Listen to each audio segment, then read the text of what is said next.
So दोस्तों, welcome to trust with law. We all made a trust with law some time in our lives and that's why we are here.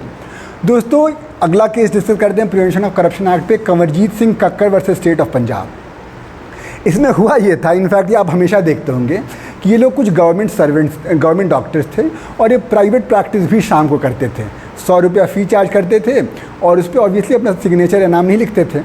तो ये बंदा गया, उसने फ़ी वगैरह वहाँ पे दिखा रहा था और पुलिस के साथ उसकी साठगांठ थी। पुलिस ने वहाँ पे रेड डाला और पकड़ लिया। अब इस पर डिपार्टमेंटल प्रोसीडिंग तो चल ही रही है, साथ में ये भी चली, मतलब प्रिवेंशन ऑफ करप्शन एक्ट के अंडर भी कहा गया कि मतलब इलीगल ग्रेटिफिकेशन तुम ले रहे हो। अब ये अपने कंटेंशन में ये कह रहे हैं, यहाँ पे इनफैक्ट इसने फाइल किया था 482 डिसमिस करने के लिए FIR, जो कि हाईकोर्ट ने डिसमिस कर दी। तो फिर मतलब हाईकोर्ट ने उसके 482 को डिसमिस किया, तो अपील में यहाँ है सुप्रीम कोर्ट।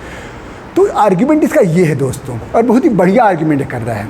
ये बोल रहा है कि इलीगल ग्रेटिफिकेशन क्या होता है कि जितनी मेरी पहुंच थी इतनी कमाने की, उससे ज़्यादा मैं कमा रहा हूँ। क्यों? Because of my official position. यहाँ पर तो मैं अपनी सर्विस एक्स्ट्रा दे रहा हूँ, प्रोफेशनल सर्विस के लिए फ़ी ले रहा हूँ। तो एट बेस्ट वो डिपार्टमेंटल प्रोसीडिंग का वायलेशन है, क्योंकि डिपार्टमेंटल रूल का, क्योंकि रूल क्या कहता है? रूल कहता है कि आप बिना किसी गवर्नमेंट के परमिशन के आप प्राइवेट प्रैक्टिस नहीं कर सकते हो। तो यहाँ पर उसका वायलेशन है, मेरे अगेंस्ट आप डिपार्टमेंटल प्रोसीडिंग कराओ, ये आप नहीं करा सकते हो। तो इसलिए ये FIR डिसमिस करो। इसका मेन कंटेंशन ये था। तो कोर्ट इस पर मतलब कोर्ट भी इसकी बात को मानता है और कोर्ट ये कहता है कि माना पैसा ले लिया, लेकिन उस समय के फैक्ट्स एंड सर्कमस्टांसेस को देखिए, फैक्ट्स एंड सिचुएशन को देख कर डिसाइड करेंगे कि whether it was illegal gratification और नो। और यहाँ पर कोई ऐसा वो नहीं कह रहा था कि भाई तुम मुझे 500 रुपये दो, मैं कल गवर्नमेंट हॉस्पिटल में तुमको पहले नंबर लगवा दूंगा। That would have been illegal gratification, क्योंकि वो अपने ऑफिशियल पोजीशन से और फ़ायदा ले रहा था। यहाँ पे वैसा वो कुछ नहीं कर रहा है। तो इसलिए, और in fact it relies on there are number of cases. उसमें एक इंपॉर्टेंट केस है B Noha versus state of Kerala. वहाँ पे भी मतलब बात ये करती है कि आपको कॉन्शियस एक्सेप्टेंस ऑफ मनी होना चाहिए, बिकॉज मेंस रिया कि मैं कोई करप्शन के लिए पैसे ले रहा हूँ, किसी को आउट ऑफ द वे जाकर फेवर करने के लिए पैसे ले रहा हूँ।